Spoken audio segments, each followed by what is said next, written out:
কারণ নতুন এই মডিউলটি এমন কোনো প্রোটোকল নেই যে সাপোর্ট করছে না। 5টার মধ্যে একটাতে ভুক ড্যাশ র্যাপের কোনো সাপোর্ট নেই। আরেকটা মডিউল হলো কমপ্লিটলি নষ্ট।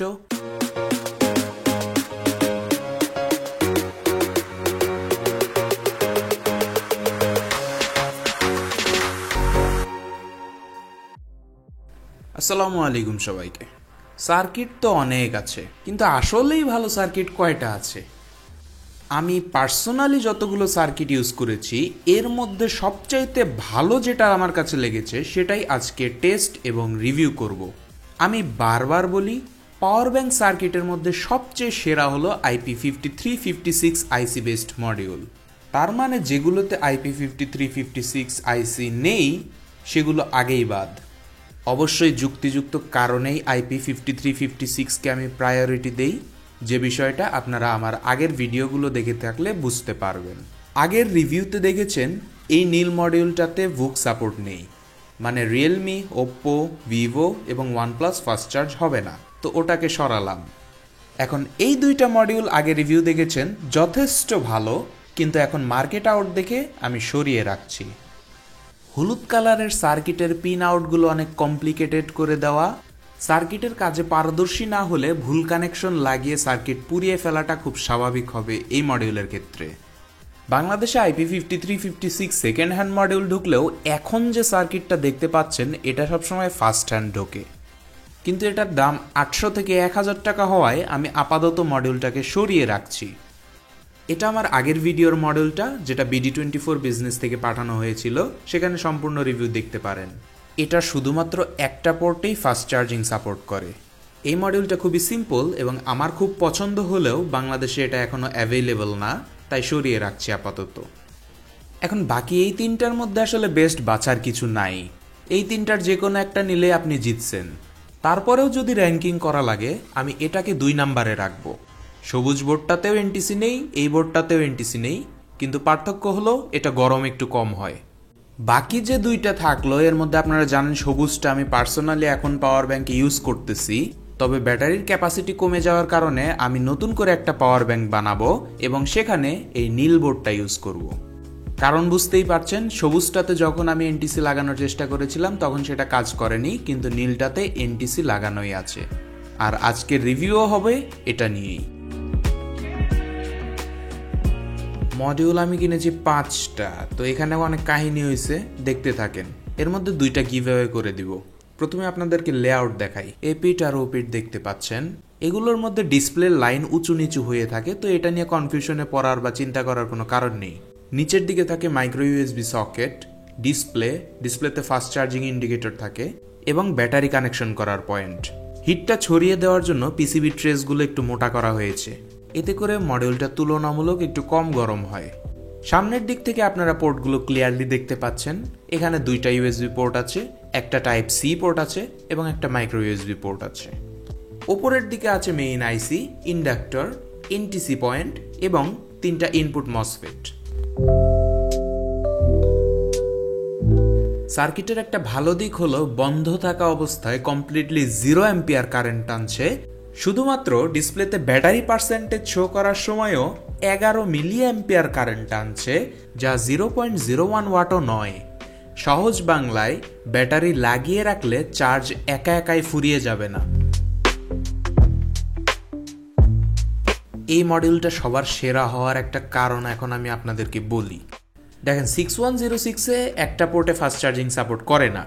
এর আগে যেটা রিভিউ করেছি সেটাতেও সেম। 6106-এর ফাস্ট চার্জিং পোর্টেও অনেকগুলো প্রোটোকল মিসিং, ঠিক যেরকম IP5328-এও অনেকগুলো প্রোটোকল মিসিং থাকে। আগের একটাতেও হুয়াওয়ে সুপার চার্জিং প্রোটোকল এবং স্যামসাং FC12 ভোল্ট সাপোর্ট ছিল না।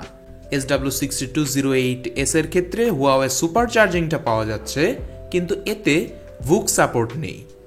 প্রোটোকলের দিক থেকে 6208 একটু বেটার হলেও 5356-এর কাছাকাছি নয়। কারণ নতুন এই মডিউলটি এমন কোনো প্রোটোকল নেই যে সাপোর্ট করছে না, মানে 3.7 ভোল্টের ব্যাটারি থেকে যতগুলো প্রোটোকল পাওয়া সম্ভব। 20 ভোল্ট আউটপুট দেওয়া বা সুপার ভুক প্রোটোকলটা 3.7 ভোল্টের ব্যাটারি দিয়ে কখনোই সম্ভব নয়।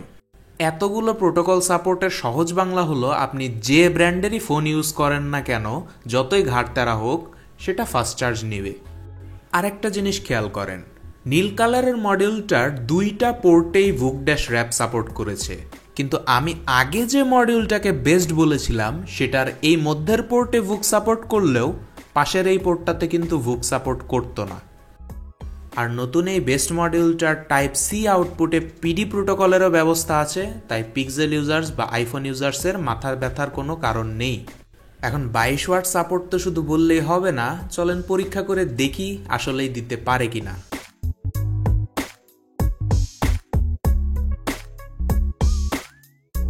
প্রথমত 5 ভোল্টে 3.5 অ্যাম্পিয়ার দিতে পারছে, যা প্রয়োজনের চেয়েও অতিরিক্ত। অ্যান্ড 5 ভোল্টে তো আর 22 ওয়াট নেওয়া যায় না, তো ফাস্ট চার্জিং 9 ভোল্টে সুইচ করি। 9 ভোল্টে 1 অ্যাম্পিয়ার, ইজি পিজি, 83% এফিসিয়েন্সি।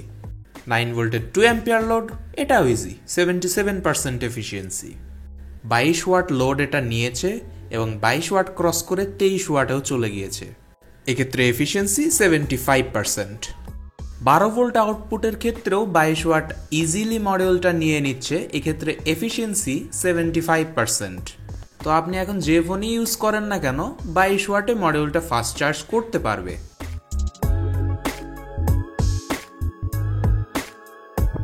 যে কোনো পাওয়ার ব্যাংক সার্কিটের একটা বড় সমস্যা হলো ওভারহিটিং। IP5328 তো ওভারহিট হয়ে বন্ধ হয়ে গেছিল, কিন্তু আপনারা জানেন SW6208 এর ক্ষেত্রে কি হয়েছিল। তো চলেন এখন নতুন এই মডেলটা পরীক্ষা করে দেখা যাক এর কি অবস্থা। 35 মিনিটের ফোন চার্জিংয়ের একটা ক্লিপ আপনাদেরকে আমি অনেক ফাস্ট করে দেখাচ্ছি। ফোন 15 থেকে 16 ওয়াটের মধ্যে চার্জ নিচ্ছে এবং এক্ষেত্রে মডিউলটা 40 ডিগ্রি সেলসিয়াসও গরম হচ্ছে না। বোঝা যাচ্ছে মডিউলের বিয়ের বয়স হয়ে গেছে, কারণ এর মাথা খুবই ঠান্ডা। 9 ভোল্ট লোডে আগের বেস্ট মডিউলটা যেখানে 70 ডিগ্রি সেলসিয়াসের কাছে চলে গিয়েছে, সেখানে নতুন এই মডিউলটা 45 ডিগ্রিও ক্রস করছে না। তো বুঝতেই পারছেন হিট কম হবে, বেশি দিন টিকবে।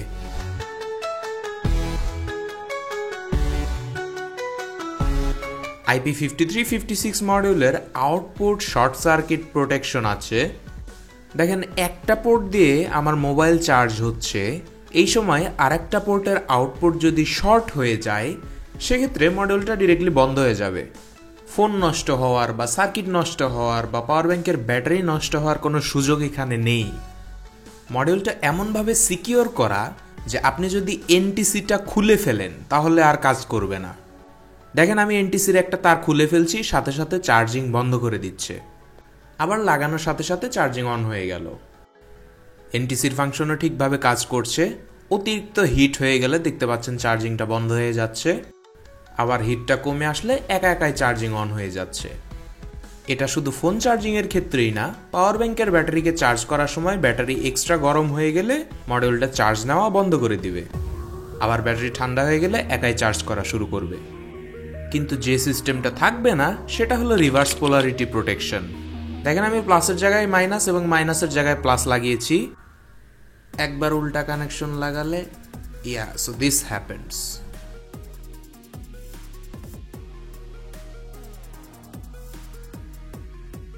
পালা করে একটার পর একটা জ্বলছে।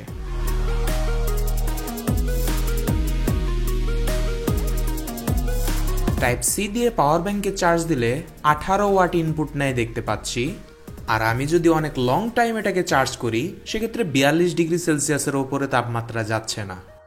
মডিউল যদি খারাপ কোয়ালিটির হয় তাহলে তাপমাত্রা 80 থেকে 100 ডিগ্রি সেলসিয়াসে চলে যাবে। যদি ভালো কোয়ালিটির হয় তাহলে 50 থেকে 70 ডিগ্রি সেলসিয়াসের মধ্যে থাকবে। আর যদি অতিরিক্ত ভালো মানের মডিউল হয় সেক্ষেত্রেই শুধুমাত্র 50 ডিগ্রি সেলসিয়াসের নিচে থাকবে তাপমাত্রা। মাইক্রো ইউএসবি কেবল ইউজ করেও মডিউলটির মাধ্যমে আপনারা পাওয়ার ব্যাংকের ব্যাটারিকে 18 থেকে 19 ওয়াটে চার্জ করতে পারবেন।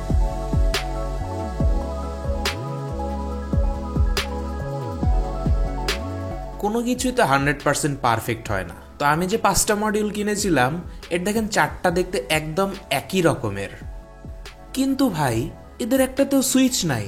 চায়না থেকে এই অবস্থাতেই এসেছে, মানে এখন চায়না কি এই 10 পয়সা দামের সুইচ চুরি করে বড়লোক হয়ে যাবে নাকি? এখন এই সমস্যার সমাধান হলো আসলে আপনার সুইচের দরকার নাই, ভাগ্য ভালো যে IP5356 একটা স্মার্ট আইসি।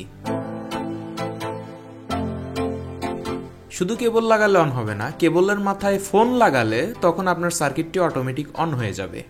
আবার ফোন খুলে ফেললেই সার্কিট বন্ধ হয়ে যাবে। USB-A প্লাগের ক্ষেত্রেও একই কাহিনী।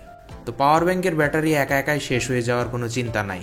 দ্বিতীয় সমস্যাটা হলো অর্ডার করছিলাম 5টা, 4টা একই রকম চেহারার হলেও আল্লাহর এই বান্দাটা একটু ডিফারেন্ট। শুধু তাই না, 5টার মধ্যে একটাতে ভুকড্যাশ র্যাপের কোনো সাপোর্ট নেই। আরেকটা মডিউল হলো কমপ্লিটলি নষ্ট, এটা চার্জও নেয় না, আউটপুটে আসে 3 ভোল্ট। একটু আলাদা রকম দেখতে যে মডিউলটা পাঠিয়েছে এটাতে কোনো সমস্যা নাই, এটাতে সুইচও আছে, প্লাস প্রত্যেকটা প্রোটোকলই সাপোর্ট করছে ভুকড্যাশ র্যাপ সহ। সেম লোড নিতে পারে, সেম প্রোটেকশন মেকানিজম, শুধুমাত্র পার্থক্যটা হচ্ছে এটাতে এনটিসিটা নেই। অ্যান্ড লেটস বি রিয়েল, এগুলো সার্কিট কখনোই ফার্স্ট হ্যান্ড বা নতুন মডিউল বাংলাদেশে ঢোকে না, কারণ নতুন মডিউলের দাম 1000 টাকারও ওপরে, যেটা আপনিও কিনবেন না, আমিও কিনবো না। যেহেতু আপনাকে সেকেন্ড হ্যান্ড মডিউলই নিতে হবে, ফার্স্ট হ্যান্ড আপনি চাইলেও পাবেন না, তাই আমার রেকমেন্ডেশন থাকবে আপনি নিউট্রন ইলেকট্রনিক্স থেকে নিন। তারাই একমাত্র অরিজিনাল মডিউলগুলো চেক করে টেস্ট করে তারপরে আপনাদের কাছে শুধুমাত্র ভালো মডিউলগুলোই পাঠাবে। তো বুঝতেই পারছেন আমার হাতে আর ভালো সার্কিট থাকলো হলো 2টা। এখন আপনারা যদি বাংলা গিক্সের সাবস্ক্রাইবার হন এবং লাইক দিয়ে ভিডিওর নিচে যে কোনো একটা ভালো মন্দ কমেন্ট করেন, সাথে বাংলা গিক্সের ফেসবুক গ্রুপ যদি জয়েন করে থাকেন, তাহলে 20,000 সাবস্ক্রাইবার হওয়ার পর 1জন না 2জন পেয়ে যাবেন এই দুটি IP5356 সার্কিট। এক্ষেত্রে আপনারা কাউকে কোনো ধরনের টাকা দেওয়া থেকে বিরত থাকবেন, কেননা ডেলিভারি সহ সকল খরচ বাংলা গিক্স বহন করবে। এখন এই ভিডিওটা অনেক লম্বা হয়ে যাচ্ছে, তাই ফোন চার্জে লাগানোর পর কেন 45% থেকে ডিরেক্টলি 0%-এ চলে গেল এবং এটার সমাধান কি সেটি জানতে পরবর্তী ভিডিওটি দেখে নিতে পারেন। তো আজকে এই পর্যন্তই। আসসালামু আলাইকুম সবাইকে।